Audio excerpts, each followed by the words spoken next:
검푸른 흑룡강의 수면 위로 억수 같은 장대비가 쏟아져 내리고 있었는데 그것은 마치 하늘이 뚫린 듯 맹렬하여 강물조차 비명을 지르는 듯했다.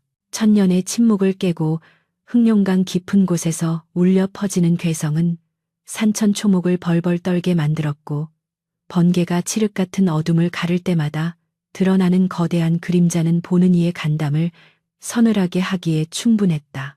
현우는 제 몸을 휘감는 끔찍한 고통에 몸부림치며 강바닥을 긁어댔는데 천년을 묵은 비늘이 바위에 긁혀 떨어져 나갈 때마다 붉은 선혈이 강물에 번져나가 비릿한 혈향이 비바람을 타고 진동했다.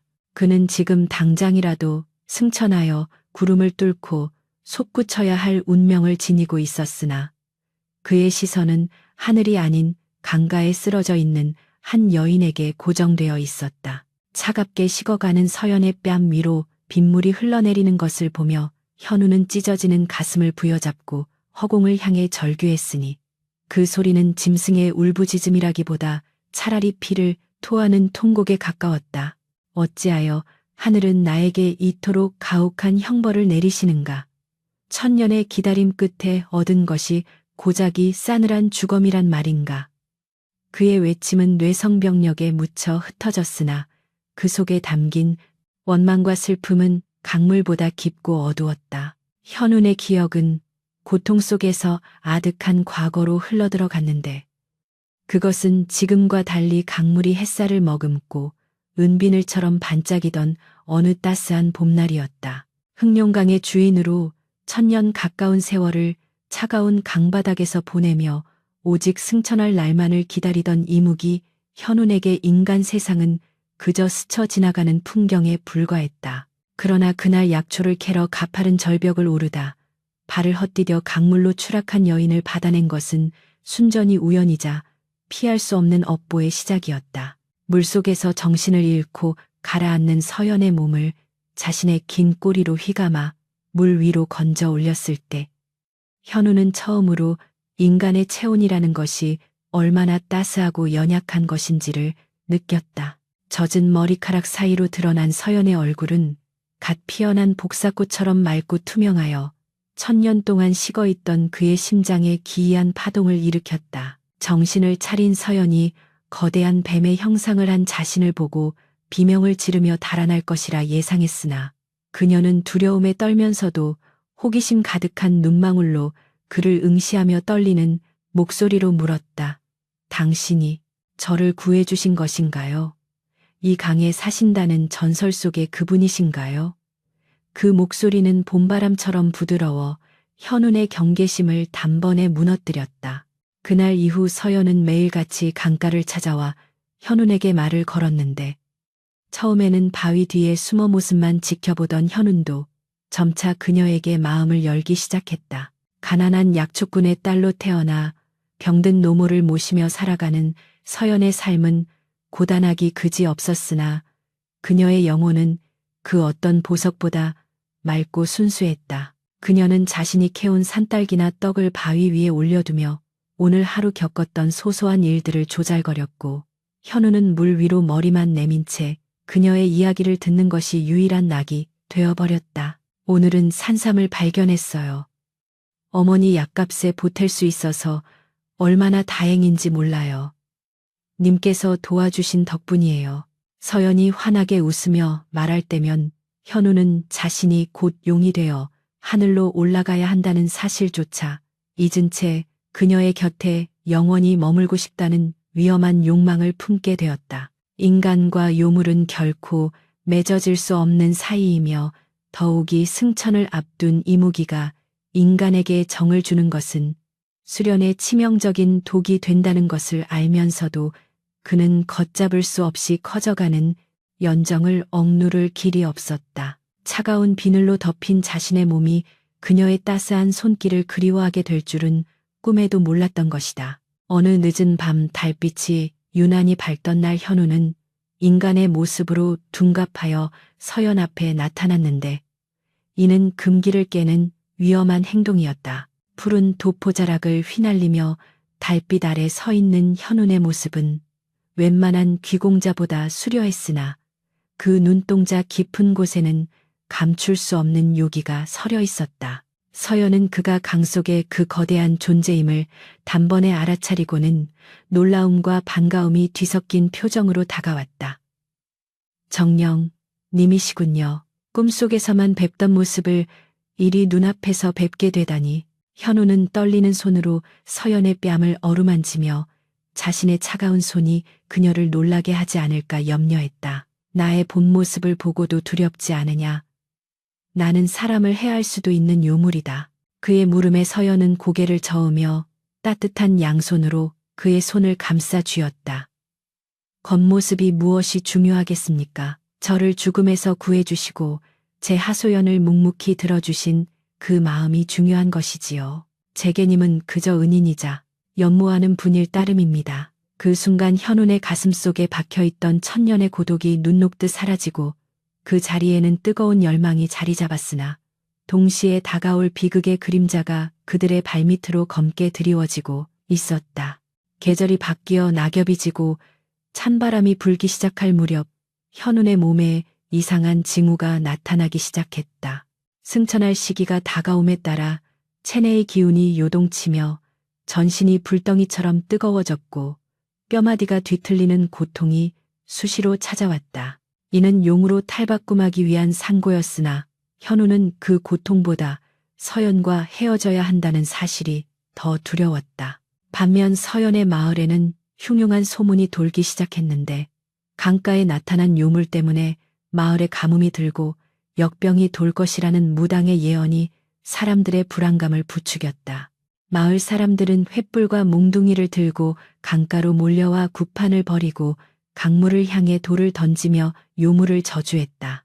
현우는 깊은 물속에 웅크린 채 그들의 저주를 감내했으나 서연이 마을 사람들에게 따돌림을 당하고 요물과 내통하는 마녀라는 손가락질을 받게 되었다는 사실을 알고는 분노가 치밀어 올랐다. 그는 당장이라도 물 위로 솟구쳐 어리석은 인간들을 징벌하고 싶었으나 그리하면 서연이 더욱 곤란해질 것을 알기에 피눈물을 삼키며 참을 수밖에 없었다.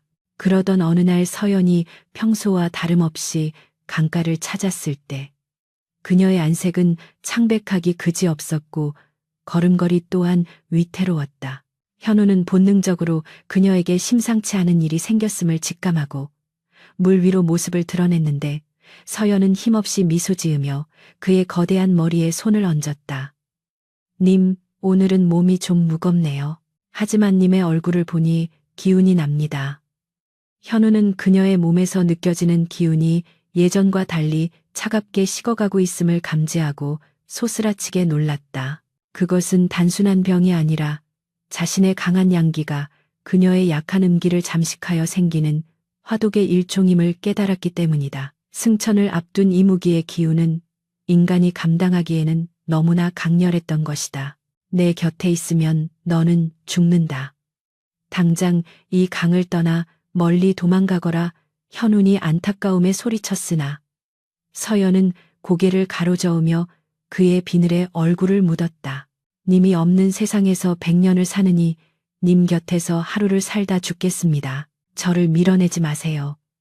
그녀의 절절한 고백은 현운의 심장을 도려내는 듯한 아픔을 주었고 그는 사랑이 깊어질수록 그녀를 죽음으로 몰아넣고 있다는 죄책감에 몸부림쳤다. 운명의 시간은 잔인하게도 빠르게 다가왔고 하늘은 검은 구름을 모아 흑룡강 위를 덮으며 승천의 때를 알렸다. 1000년을 기다려온 그 순간이 코앞에 닥쳤건만 현운의 머릿속에는 오직 서연을 살려야 한다는 생각뿐이었다.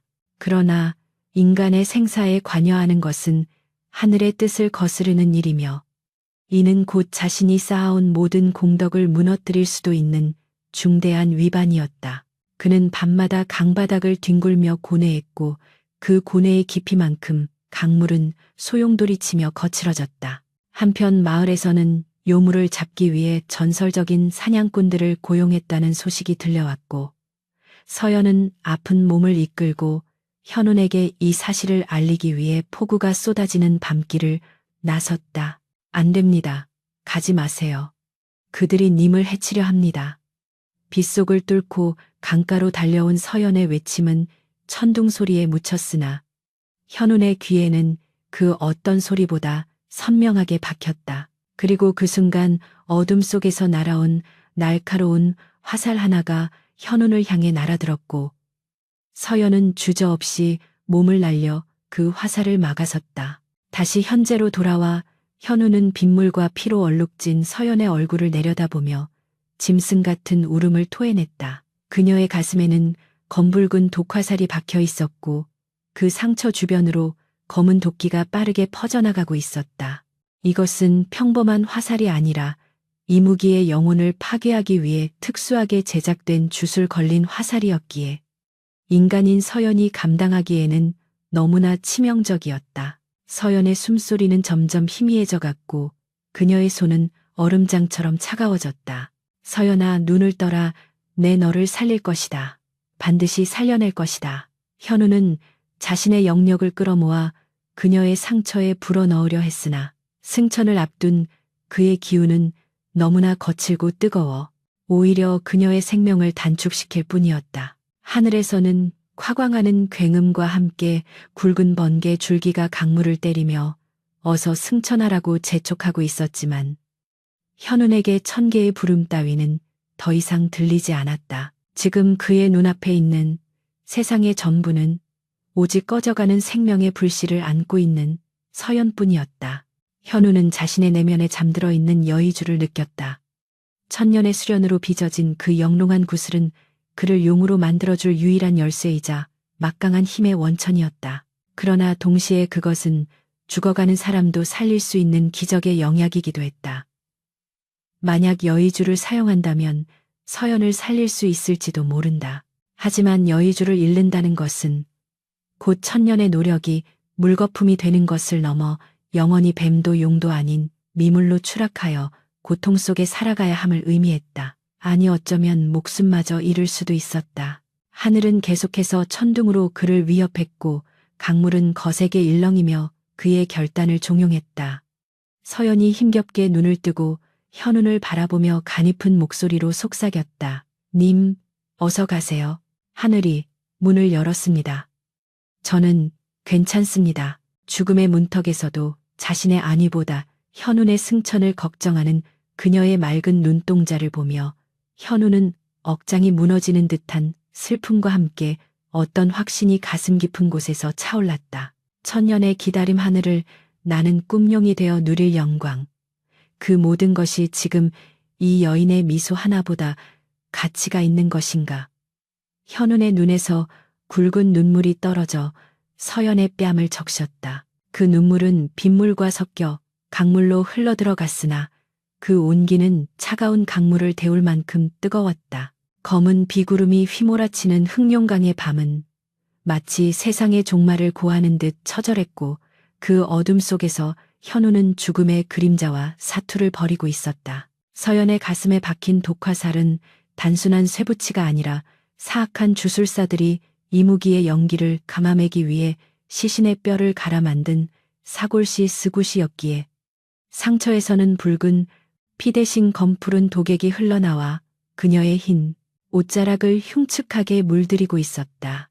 현우는 떨리는 손길로 서연을 감싸 안았으나 승천을 앞두고 불덩이처럼 달아오른 자신의 체온이 오히려 그녀에게 해가 될까 두려워 차마 꽉 앉지도 못한 채 엉거주춤하게 그녀를 받치고 있을 뿐이었다. 서연의 몸은 이미 싸늘하게 식어 있었고 그녀의 입술 사이로 새어나오는 숨결은 금방이라도 끊어질 듯 위태로워 천년을 살아온 영물인 현운조차 공포에 질리게 만들었다. 참아야 한다 서연아. 내 반드시 너를 살릴 방도를 찾을 것이니 제발 정신을 놓지 말거라. 현우는 자신의 내단에서 뿜어져 나오는 열기를 억누르며 빗줄기를 뚫고 강기쯤에 숨겨진 비밀 동굴을 향해 거대한 몸을 움직이기 시작했다. 그의 움직임 하나하나마다 강물이 요동치고 바위가 부서져 나갔으나 그의 품 안에 있는 서연만은 마치 태풍의 눈 속에 있는 듯 고요했다. 동굴은 현운이 지난 수백 년간 승천을 준비하며 칩거해온 성소였으나 지금 그곳은 피냄새와 비린내 그리고 죽음의 공포로 가득 차 있었다. 현우는 서연을 평평한 바위 위에 눕히고는 급히 주변의 영초들을 뜯어와 지식여 상처에 발랐지만 사골씨의 도끼는 지독하여 약효가 스며들기도 전에 살을 파고들고 있었다. 더욱 절망적인 것은 서연의 몸 깊은 곳에서부터 시작된 한독간독기였다. 이는 현운이 지닌 극양 기형의 기운에 오랫동안 노출된 인간에게 생기는 병으로 뼛속까지 얼어붙게 만들어 결국 심장을 멈추게 하는 치명적인 증세였다. 화살의 독이 양기를 흐트러뜨리자 억눌려 있던 한독이 봇물 터지듯 전신으로 퍼져나간 것이었다.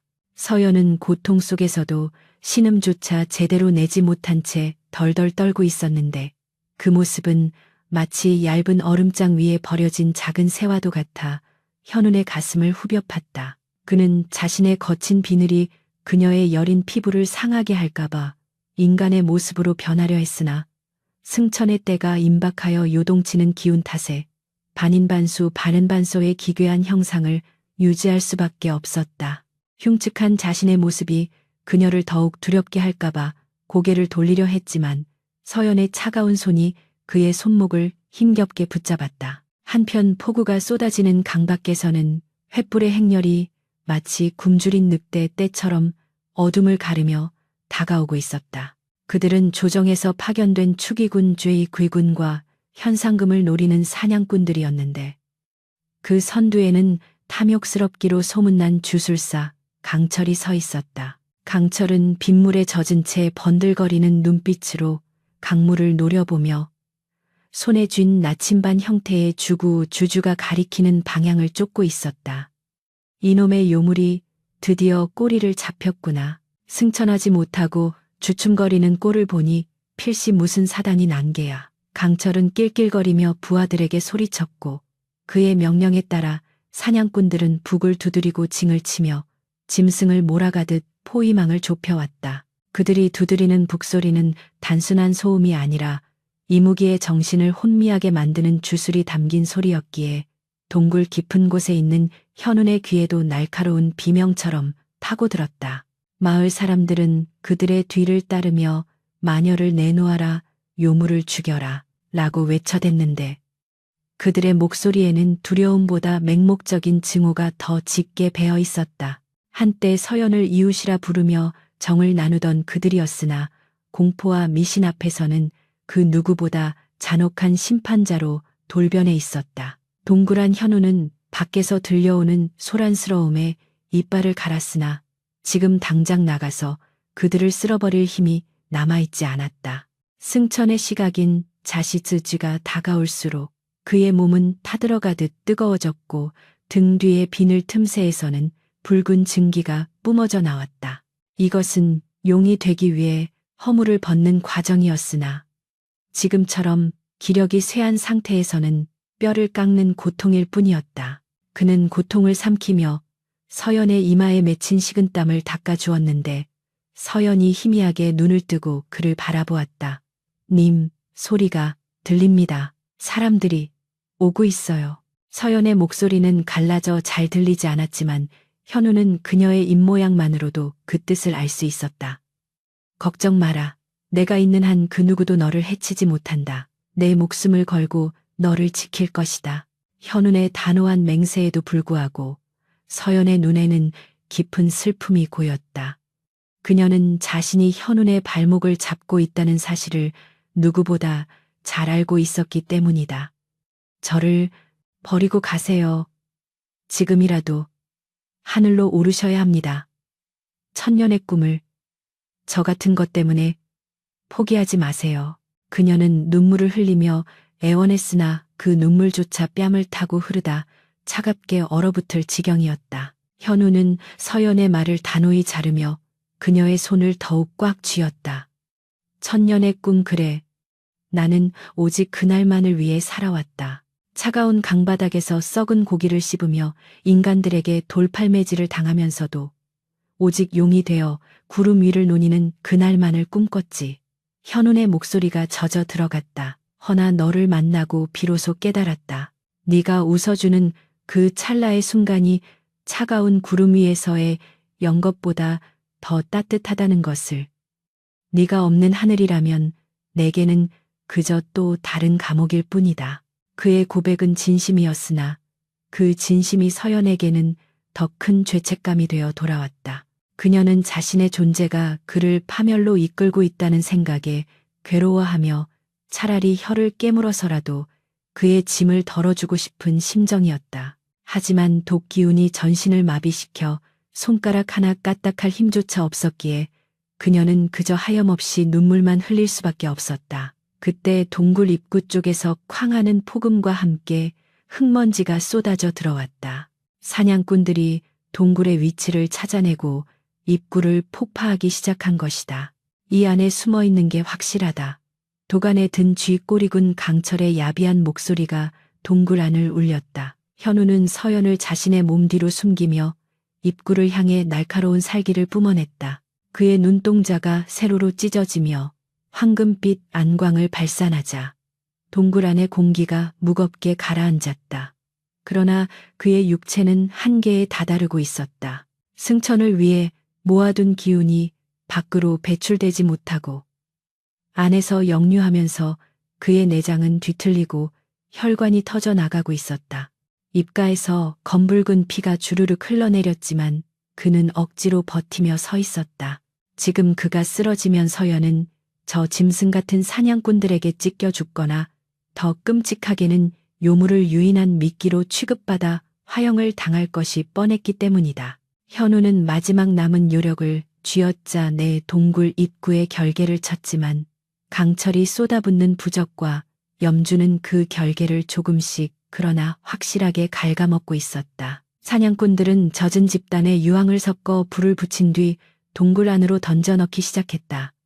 매캐한 연기가 순식간에 동굴 안을 채웠고 숨쉬기조차 힘든 상황이 되었다. 이미 독으로 인해 호흡이 곤란했던 서연은 격하게 기침을 하며 고통스러워했고 그 소리를 들은 밖의 무리들은 더욱 환호하며 공격을 퍼부었다. 들리는가?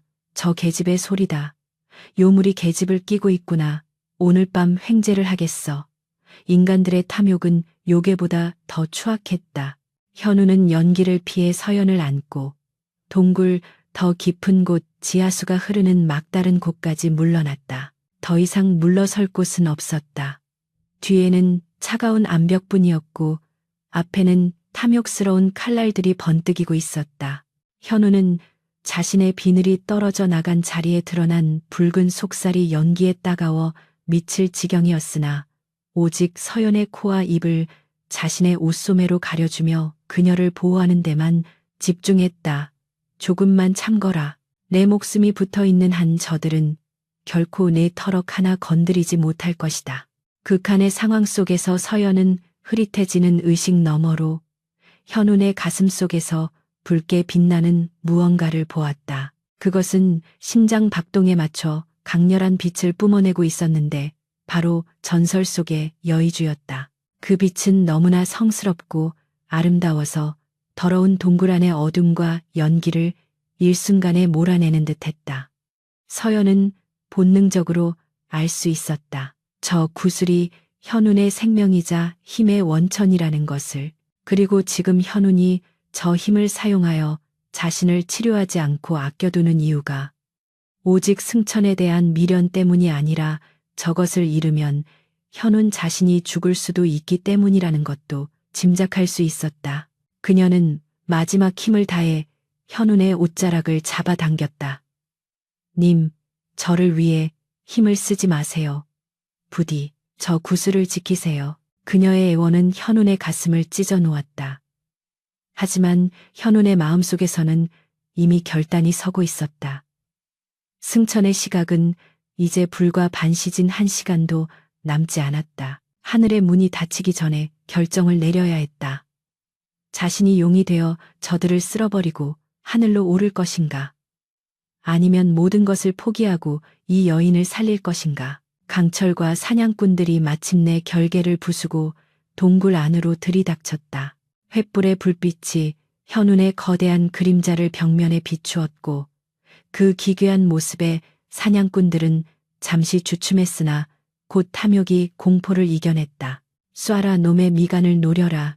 여의주를 뱉게 만들어 강철의 고함과 함께 수십 발의 화살이 비오듯 쏟아졌다. 현우는 거대한 꼬리를 휘둘러 화살들을 쳐내고 입에서 뜨거운 화염을 토해내며 저항했다. 좁은 동굴 안은 순식간에 아수라장이 되었다.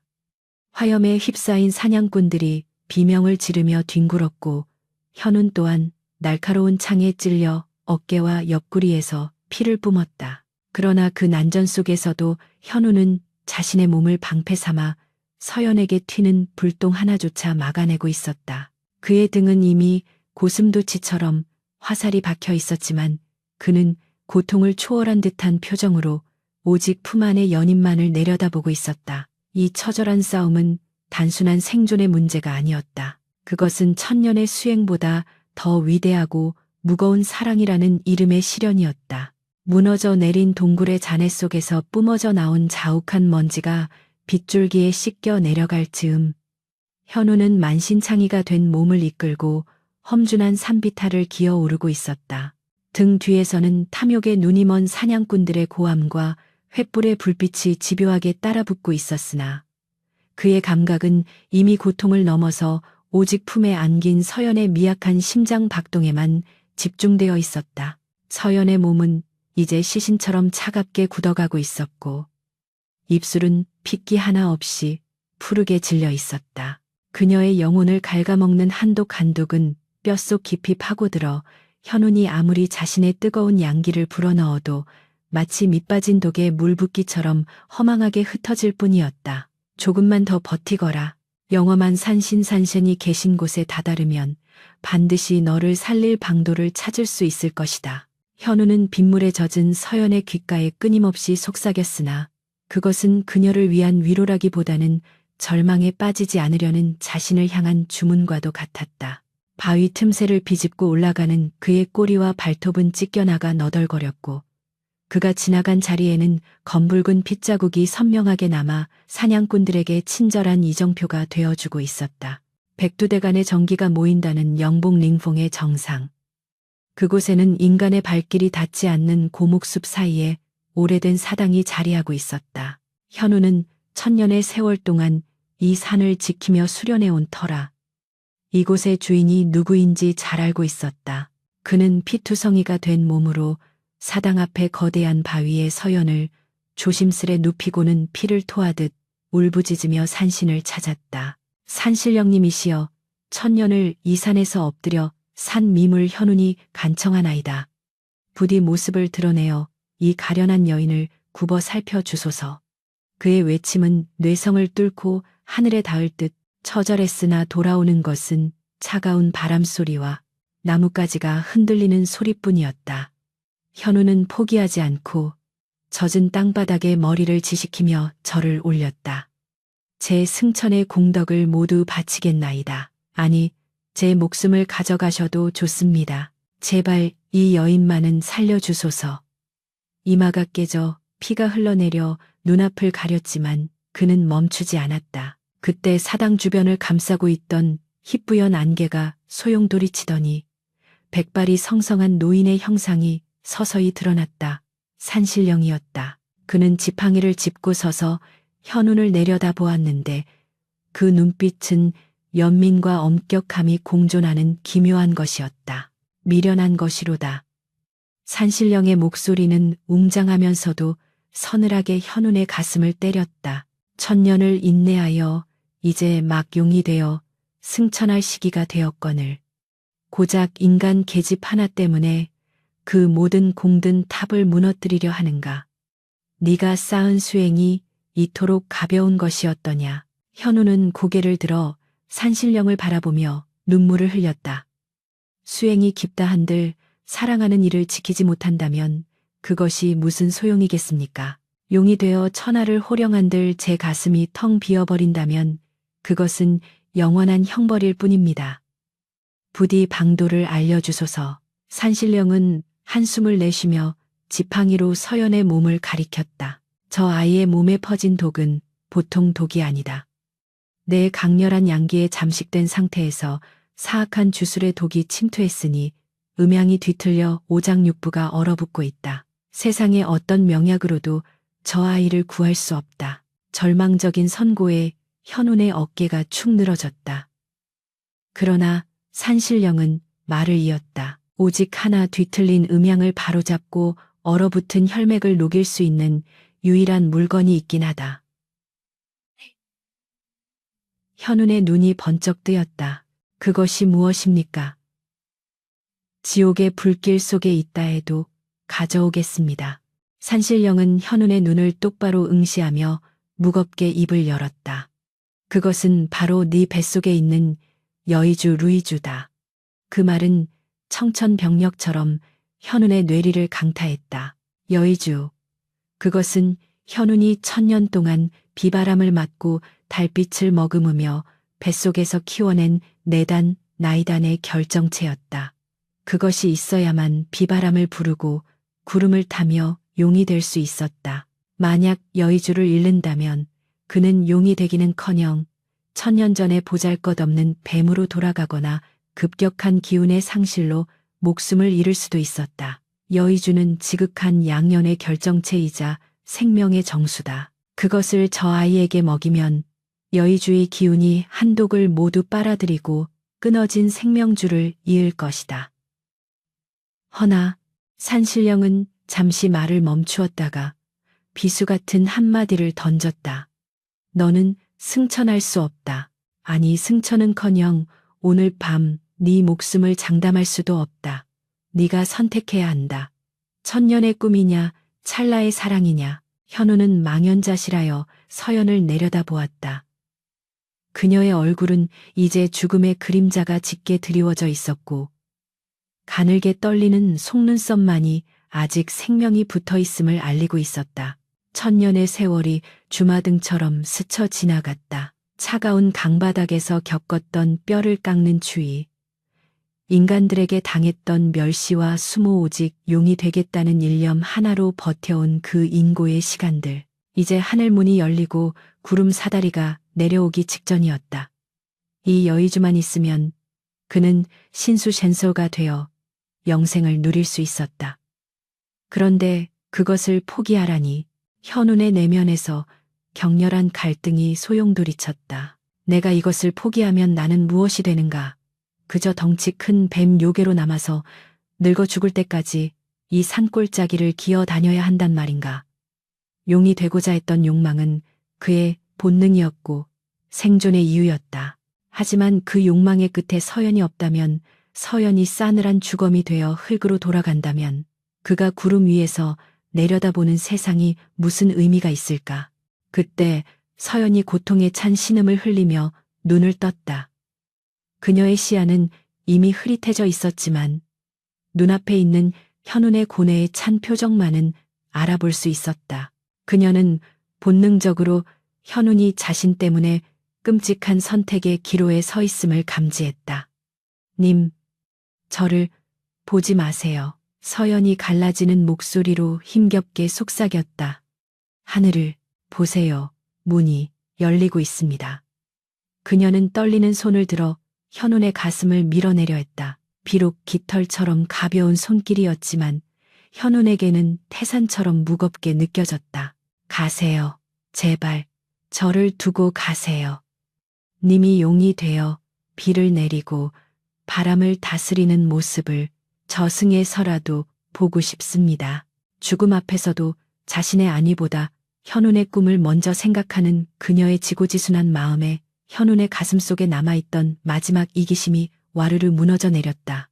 그는 깨달았다. 자신이 진정으로 원했던 것은 하늘을 나는 권능이 아니라 누군가를 이토록 깊이 사랑하고 지킬 수 있는 마음 그 자체였음을. 용이 되어 천하를 호령하는 것보다 이 여인의 따뜻한 손을 한 번 더 잡는 것이 자신에게는 더 큰 승천임을. 아니다, 서연아. 네가 없는 하늘은 내게 지옥보다 못하다. 현운의 눈빛이 흔들림 없이 굳건해졌다. 그는 산신령을 향해 고개를 돌렸다. 저는 선택했습니다. 이 여의주를 서연에게 주겠습니다. 산신령은 말없이 그를 응시하다가 입가에 희미한 미소를 띠며 고개를 끄덕였다. 그것이 네 운명이라면 받아들여라. 허나 명심해라. 여의주를 뱉는 순간 너를 보호하던 모든 영역이 사라질 것이다. 밖에는 너를 노리는 자들이 있고 하늘은 약속을 어긴 너에게 벼락을 내릴지도 모른다. 현우는 결연히 답했다. 각오한 바입니다. 바로 그때 산 아래에서 요란한 북소리와 함께 강철과 사냥꾼들이 나타났다. 그들은 빗속을 뚫고 끈질기게 추격해온 것이었다. 적이 있다. 영봉의 정상이다. 놈이 더 이상 도망칠 곳이 없어 강철의 목소리가 살기에 차번뜩였다. 사냥꾼들은 사방에서 포위망을 좁혀오며 화살을 겨누었다. 빗줄기는 더욱 거세져 폭포수처럼 쏟아졌고 하늘에서는 콰르릉 하는 굉음과 함께 시커먼 먹구름이 소용돌이치며 용의 승천을 재촉하는 듯했다. 자시즈지가 임박했다. 이제 시간이 없었다. 현우는 서연을 안아들고 하늘을 우러러 보았다. 번개가 칠 때마다 그의 거대한 몸집이 번쩍이며 드러났고 뱃속에 품은 여의주가 붉은 빛을 토해내며 그의 목구멍으로 차올랐다. 뜨거운 불덩이가 식도를 타고 올라오는 고통에 현우는 몸을 비틀었다. 그것은 살점을 떼어내는 것보다 더한 고통이었으나 서연을 살릴 수 있다는 희망에 비하면 아무것도 아니었다. 강철이 소리쳤다. 쏴라, 놈이 주술을 부리려 한다. 지금이 기회다. 수십 발의 화살이 현우를 향해 날아들었다. 현우는 피하지 않았다. 아니, 피할 수 없었다. 지금 움직이면 뱃속에서 끌어올린 여의주의 기가 흩어질 수 있기 때문이었다. 그는 온몸으로 화살을 받아내며 서연의 입술에 자신의 입을 맞추었다. 그의 등 뒤로 화살들이 퍽퍽하고 박히며 피가 튀었지만 그는 미동도 하지 않았다. 현운의 입에서 억눌린 신음과 함께 눈부시게 빛나는 붉은 구슬이 서서히 모습을 드러냈다. 천년의 정수가 담긴 여의주였다. 그 빛은 어두운 산 정상을 대낮처럼 환하게 비추었고 그 신비로운 광채에 압도된 사냥꾼들은 잠시 공격을 멈추고 멍하니 바라보았다. 산신령은 안개 속으로 사라지며 나직이 읊조렸다. 인연이란 이토록 즐기고도 무서운 것이로구나. 부디 그 대가가 너무 가혹하지 않기를. 현우는 자신의 생명 그 자체인 여의주를 서연의 입안으로 조심스럽게 밀어넣었다. 구슬이 서연의 목을 타고 넘어가는 순간 기적 같은 일이 벌어졌다. 창백했던 서연의 얼굴에 순식간에 홍조가 돌기 시작했고 얼음장 같던 몸에서 하얀 김이 피어오르며 체온이 돌아왔다. 여의주의 강력한 양기가 체내의 한독과 사골시의 독을 태워 없애고 있는 것이었다. 서연의 호흡이 거칠어지며 막혔던 숨이 터져 나왔다. 그녀가 살아나고 있었다. 그러나 반대로 현운의 몸에서는 빛이 사라지고 있었다. 찬란하게 빛나던 비늘은 빛을 잃고 푸석해졌으며 거대했던 몸집은 힘을 잃고 비틀거렸다. 천년의 도력이 빠져나간 자리에 밀려오는 것은 끔찍한 탈진과 공허함이었다. 그리고 하늘은 약속된 시간에 승천하지 않고 내단을 뱉어버린 이 어리석은 미물을 용서하지 않으려는 듯 시퍼런 벼락을 준비하고 있었다. 하늘이 찢어지는 듯한 굉음과 함께 자시즈지의 정적을 깨고 시퍼런 벼락이 영봉의 정수리에 꽂혔다. 그것은 승천의 때를 놓치고 내단을 뱉어버린 이무기에 대한 천개의 가혹한 징벌이었다. 크아악 현운의 입에서 터져나온 비명은 천둥 소리조차 삼켜버릴 만큼 처절했다. 찬란하게 빛나던 그의 거대한 몸뚱이는 벼락을 맞자마자 검게 그을리며 비틀거렸고 천년을 자랑하던 강철 같은 비늘들은 힘없이 부서져 사방으로 흩어졌다. 여의주를 잃은 육체는 더 이상 신수셴소의 것이 아니었다. 그것은 그저 거대하고 흉측한 뱀의 껍데기에 불과했다. 현우는 온몸이 타들어가는 고통 속에서도 눈을 부릅뜨고 서연을 찾았다. 여의주를 삼킨 서연의 몸 주위로는 붉고 따스한 기운이 고치처럼 감싸고 있었는데 빗물조차 그녀의 몸에 닿지 못하고 증발해버릴 정도로 강력한 양기였다. 현우는 그 모습을 보며 희미하게 웃었다. 살았구나. 그것으로 되었다. 그의 다리가 풀리며 거대한 몸이 땅으로 곤두박질 쳤다. 쿵 하는 소리와 함께 땅이 울렸고 흙탕물이 튀어올라 그의 찢어진 상처를 덮었다. 그 광경을 지켜보던 사냥꾼들은 공포와 경외감에 뒷걸음질 쳤으나 오직 탐욕에 미친 강철만이 광기 어린 눈빛을 번뜩이며 앞으로 나섰다. 그의 시선은 쓰러진 현운이 아니라 붉은 빛을 발하고 있는 서연의 배를 향해 있었다. 저것이다. 저 계집이 여의주를 삼켰어. 강철이 칼을 뽑아들며 고래고래 소리를 질렀다. 이 무기는 껍데기일 뿐이다. 진짜 보물은 저 계집의 뱃속에 들어있다. 당장 전연의 배를 갈라라. 여의주를 꺼내는 자에게 내 전 재산을 주겠다. 인간의 탐욕은 벼락보다 무서운 것이었다. 강철의 외침에 주춤하던 사냥꾼들의 눈에 다시금 살기가 돌기 시작했다. 그들은 벼락 맞은 이무기가 힘을 못 쓰는 것을 확인하자 굶주린 승냥이 떼처럼 서연을 향해 달려들었다. 비명조차 지르지 못하고 쓰러져 있는 현우는 그들을 막으려 꿈틀거렸으나 사지가 마비되어 손가락 하나 까딱할 수 없었다. 그는 피눈물을 흘리며 마음속으로 절규했다. 안 돼. 내 목숨을 바쳐 살린 아이다. 건드리지 마라. 그때 기적처럼 서연이 눈을 떴다. 그녀의 눈동자는 예전의 검은색이 아니라 여의주의 기운을 머금은 황금빛으로 일렁이고 있었다. 그녀는 자신의 몸 안에서 솟구치는 뜨거운 기운에 정신이 번쩍 들었다. 뼛속까지 시리게 했던 한독은 온데간데 없고 마치 태양을 삼킨 듯 전신에 활력이 넘쳐 흘렀다. 그러나 눈을 뜨자마자 그녀가 마주한 현실은 참혹했다. 자신을 감싸 안은 채 검게 타버린 현운이 피를 흘리며 쓰러져 있었고 탐욕스러운 인간들이 칼을 들고 자신을 향해 쇄도하고 있었다. 상황을 파악한 서연은 공포보다는 끓어오르는 분노를 느꼈다. 짐승만도 못한 놈들. 서연이 자리를 박차고 일어나며 소리치자 그녀의 목소리에 담긴 내공이 파동이 되어 사방으로 퍼져나갔다. 달려들던 사냥꾼 몇몇이 그 보이지 않는 힘에 밀려 뒤로 나뒹굴었다. 여의주가 주인을 보호하기 위해 반응한 것이다. 서연은 현운의 앞을 막아서며 두 팔을 벌렸다. 누구도 이분에게 손대지 못한다. 차라리 나를 베라. 강철은 넘어진 부하들을 발로 차며 직접 칼을 들고 다가왔다. 오냐, 네 소원대로 해주마. 어차피 배를 가르려면 숨통부터 끊어야 하니까.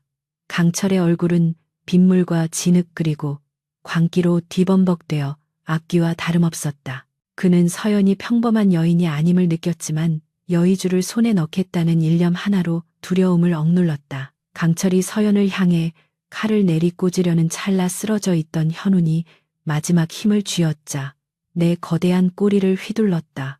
퍽 하는 소리와 함께 강철이 옆구리를 가격당해 바위 구석으로 처박혔다. 크억 강철은 피를 토하며 뒹굴었지만 이내 도끼 어린 눈으로 다시 일어섰다. 이 끈질긴 뱀 새끼가. 현우는 힘을 다 쓴 듯 헐떡이며 서연을 바라보았다. 도망가라. 서연아. 어서. 그의 목소리는 쇠소리가 섞여 간신히 들릴 듯 말 듯했다. 하지만 서연은 고개를 저으며 현운의 피투성이 얼굴을 감싸 안았다. 아니요. 님을 두고는 한 발자국도 가지 않겠습니다. 죽어도 같이 죽고 살아도 같이 살 것입니다. 다시 일어선 강철은 품에서 검붉은 부적 한 장을 꺼냈다. 그것은 사악한 귀신의 힘을 빌려 상대를 저주하는 금지된 주술 도구였다. 곱게 죽여주려 했건만 내년과 저 요물이 쌍으로 발악을 하는구나. 내 이 부적으로 너희들의 영혼까지 태워버리겠다. 강철이 주문을 외우며 부적을 허공에 날리자 부적이 스스로 불타오르며 검은 연기가 뱀처럼 피어올라 서연과 현운을 옥죄어오기 시작했다. 숨이 막히고 살이 타는 듯한 고통이 밀려왔다. 서연은 고통 속에서도 현운의 손을 놓지 않았다. 바로 그 순간 서연의 뱃속에 있는 여의주가 강렬한 진동을 일으켰다. 그것은 사악한 기운에 대한 성스러운 반발이었다. 서연의 가슴에서 눈부신 빗줄기가 뿜어져 나와 검은 연기를 순식간에 정화해버렸다. 빛은 거기서 멈추지 않고 하늘로 솟구쳐 먹구름을 뚫었다. 그러자 하늘이 응답했다. 이무기의 승천을 막고 신성한 여의주를 탐낸 인간의 오만함에 대한 하늘의 심판이 시작된 것이다. 내 이놈 감히 하늘의 이치를 거스르고 신물을 탐하느냐. 허공에서 우레와 같은 호통 소리가 들리는가 싶더니 먹구름 사이로 또다시 굵은 벼락이 떨어졌다. 하지만 이번 목표는 현운이 아니었다. 벼락은 정확하게 강철의 정수리를 향해 내리꽂혔다. 화광의아 강철은 단말마의 비명조차 제대로 지르지 못한 채 그 자리에서 숫덩이가 되어버렸다. 그의 손에 들려있던 칼은 녹아내렸고 그가 평생을 모아온 탐욕도 한 줌의 재로 변해 빗물에 씻겨 내려갔다. 그 처참한 광경을 목격한 사냥꾼들은 혼비백산하여 무기를 버리고 산 아래로 도망치기 바빴다. 산신이 노하셨다. 도망쳐 그들의 뒷모습은 비겁하고 초라하기 그지없었다. 산 정상에는 다시금 빗소리와 바람 소리만이 남았다. 하늘의 분노가 가라앉은 듯 천둥 소리는 멀어지고 구름 사이로 희미한 달빛이 비치기 시작했다. 그러나 비극은 끝나지 않았다. 현운의 생명력은 이제 바닥을 드러내고 있었다. 벼락을 맞은 상처는 깊었고 여의주가 없는 육체는 급격히 붕괴하고 있었다. 인간의 모습과 뱀의 모습이 불규칙하게 교차하다가 결국 힘없는 인간의 형상으로 돌아왔다. 그의 몸은 투명해질 정도로 창백했고 차가웠다. 서연은 현운을 품에 안고 오열했다. 님, 정신 차리세요. 이제 다 끝났습니다. 나쁜 놈들도 다 사라졌어요. 현운이 힘겹게 눈을 떠 서연을 바라보았다. 그의 눈빛은 고통으로 흐려져 있었으나 그 안에 담긴 사랑만은 여전히 맑고 깊었다. 서연아, 울지 마라. 네가 살아있으니 나는 행복하다. 그는 떨리는 손을 들어 서연의 뺨을 타고 흐르는 눈물을 닦아주려 했으나 손에 힘이 들어가지 않아 툭 떨어지고 말았다. 서연은 그의 손을 잡아 자신의 볼에 비비며 통곡했다. 안 됩니다. 저를 살리셨으니 책임지셔야지요. 이렇게 가버리시면 저는 어찌 살란 말입니까? 현우는 옅은 미소를 지으며 고개를 저었다. 여의주는 내 천년의 기억이자 영혼이다. 그것이 내 안에 있으니 나는 영원히 너와 함께 숨쉬는 것이다. 그는 숨을 헐떡이며 말을 이었다. 나는 실패한 이무기가 아니다. 너라는 우주를 구했으니 그것으로 족하다. 그의 목소리는 점점 작아져 빗소리에 묻혀갔다. 현우는 알고 있었다. 자신이 더 이상 이 세상에 머물 수 없음을. 내단을 잃은 영물은 자연의 섭리에 따라 소멸하거나 그 근원인 물로 돌아가야만 했다. 그의 몸이 서서히 흙으로 물로 흩어지려 하고 있었다. 그때 비에 젖은 집안이 약해져 있었던 탓인지 아니면 운명의 장난인지 그들이 서 있던 바위 끝부분이 우르르 무너져 내렸다. 현운의 몸이 중심을 잃고 절벽 아래로 미끄러졌다. 안 돼. 서연이 반사적으로 손을 뻗어 현운의 옷자락을 잡았으나 빗물에 젖은 옷감은 허무하게 찢어지고 말았다. 현우는 까마득한 절벽 아래 소용돌이 치는 흑룡강을 향해 추락했다. 서연아 부디 행복하거라. 어둠 속으로 멀어지는 그의 마지막 외침이 메아리쳐 울렸다. 서연은 절벽 끝에 엎드려 어둠을 향해 손을 뻗으며 절규했다. 현우님, 현우님. 그러나 돌아오는 대답은 없었다. 거친 강물 소리만이 그가 떨어진 자리를 삼키고 흐를 뿐이었다. 흑룡강의 검은 물결은 마치 거대한 짐승의 아가리처럼 그를 받아들였고 잠시 후 강물 위로 붉은 핏자국만이 희미하게 떠올랐다 사라졌다. 승천의 꿈을 꾸던 이무기는 하늘이 아닌 자신이 태어난 차가운 강바닥으로 영원히 돌아가고 만 것이다. 서연은 넋을 잃고 강물을 내려다 보았다. 방금 전까지만 해도 자신의 품에 안겨 체온을 나누던 사람이었다. 자신의 뱃속에서 고동치는 여의주의 따뜻한 기운이 느껴질 때마다 현운의 부재가 더욱 뼈저리게 다가왔다. 어찌 저만 두고 가십니까? 그녀는 가슴을 치며 울부짖었다. 그녀의 눈물은 빗물과 섞여 절벽을 타고 흘러내려 강물에 합류했다. 하늘도 그 슬픔을 아는지 멈추는 듯했던 비가 다시금 추적추적 내리기 시작했다. 그것은 단순한 비가 아니라 천년의 사랑을 잃은 하늘의 눈물과도 같았다. 서연은 비를 맞으며 망부석처럼 그 자리에 굳어 있었다. 그녀의 몸 안에서는 여의주가 주인의 슬픔에 공명하여 은은한 빛을 내뿜고 있었지만 사랑하는 이를 잃은 서연에게 그 힘은 아무런 위로가 되지 못했다. 밤은 깊어가고 흑룡강의 물결은 무심하게도 계속 흘러갔다. 슬픈 전설의 서막을 알리며 폭풍우가 휩쓸고 간 다음 날 아침, 흑룡강 위로 떠오르는 태양은 잔인하리만치 찬란했다. 지난밤의 비극을 모르는 듯 강물은 햇살을 받아 금빛으로 반짝였고 물안개는 산허리를 감싸며 몽환적인 풍경을 자아냈다. 그러나 그 평화로운 풍경 속에 홀로 남겨진 서연의 세상은 잿빛으로 무너져 있었다. 그녀는 현운이 떨어진 절벽 아래 강가로 내려와 무릎까지 차오르는 차가운 강물 속에 멍하니 서 있었다. 님, 어디 계십니까? 해가 떴습니다. 이제 나오셔도 됩니다.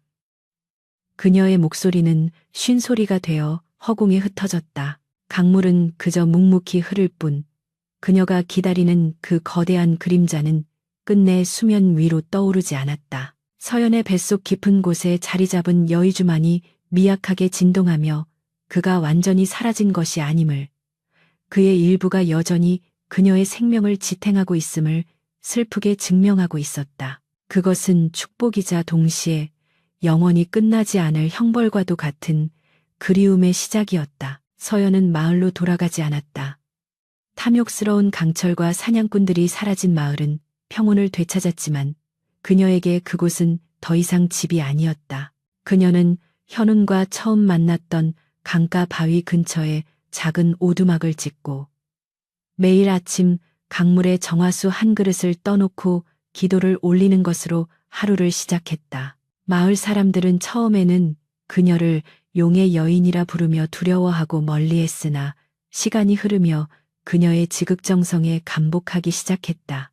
비가 오지 않아 가뭄이 들 때면 서연이 강가에서 기우제를 지냈고 신기하게도 그때마다 단비가 내려 메마른 대지를 적셨다. 사람들은 그것이 서연의 몸속에 있는 여의주의 힘인지 아니면 죽어서도 그녀의 기도를 들어주는 이무기의 영혼 덕분인지 알 수 없었으나 점차 그녀를 강을 지키는 무녀 운위처럼 경외하며 따르게 되었다. 하지만 서연은 사람들의 칭송 따위에는 관심이 없었다. 그녀의 눈은 언제나 흐르는 강물 어딘가에 머물러 있었고 귀는 바람에 실려오는 물소리에 기울여져 있었다. 세월은 유수와 같이 흘러 검은 머리가 팥뿌리가 되도록 긴 시간이 지났다. 앳된 처녀였던 서연은 어느덧 허리가 굽고 주름진 노파가 되었다. 그러나 기이하게도 그녀의 눈동자만은 세월을 비껴간 듯 여전히 맑고 깊은 황금빛을 띠고 있었고 안색은 늙었으되 병색 하나 없이 건강했다. 이는 그녀의 몸 안에 깃든 여의주가 늙어가는 육체에 끊임없이 생명력을 불어넣고 있었기 때문이었다. 서연은 때때로 자신의 가슴을 어루만지며 현운에게 말을 걸었다. 님, 저만 이리 오래 살아도 되는 것인지요. 님은 차가운 물 속에 계신데 저만 이리 따뜻한 햇볕을 쬐고 숨을 쉬는 것이 죄스럽기만 합니다. 그럴 때면 강물이 잔잔하게 일렁이며 그녀의 발등을 적셨는데 그것은 마치 괜찮다. 너의 삶이 곧 나의 삶이다라고 위로하는 현운의 손길처럼 느껴졌다. 강산이 변하고 전설이 되어가는 동안 흑룡강에도 변화가 찾아왔다. 예전에는 거칠고 사나워 뱃사공들이 두려워하던 강이었으나 현운이 몸을 던진 그날 이후로 강물은 어머니의 품처럼 온화해졌다. 홍수가 나도 마을을 덮치지 않았고 가뭄에도 물이 마르지 않아 물고기가 넘쳐났다.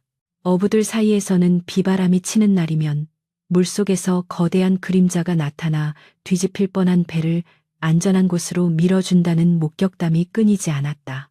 사람들은 그 존재를 현운 수호신이라 부르며 강가에 사당을 짓고 제사를 지냈다.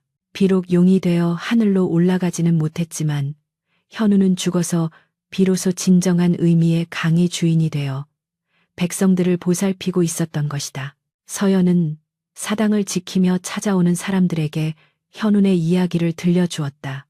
무시무시한 괴물이 아니라 사랑을 위해 자신의 모든 것을 바친 고귀한 영혼에 대한 이야기를. 어느 늦가을 차가운 비가 추적추적 내리는 날이었다. 서연은 평소보다 몸이 무겁게 느껴졌다. 죽음이 가까워졌음을 직감한 그녀는 마지막 힘을 내어 하얀 소복으로 갈아입고 현은과 처음 만났던 그 바위 위로 나아갔다. 빗방울이 강수면을 때리며 수많은 파문을 만들어내고 있었다. 현우님, 이제야 때가 된 듯합니다. 너무 오래 기다리시게 했지요. 서연이 쉰 목소리로 속삭이며 강물을 바라보았다. 평생을 간직해온 그리움이 가슴 벅차게 차올랐다. 그때였다. 뿌연 물 한 개 사이로 강물이 소용돌이 치더니 그토록 꿈에 그리던 형상이 서서히 떠올랐다.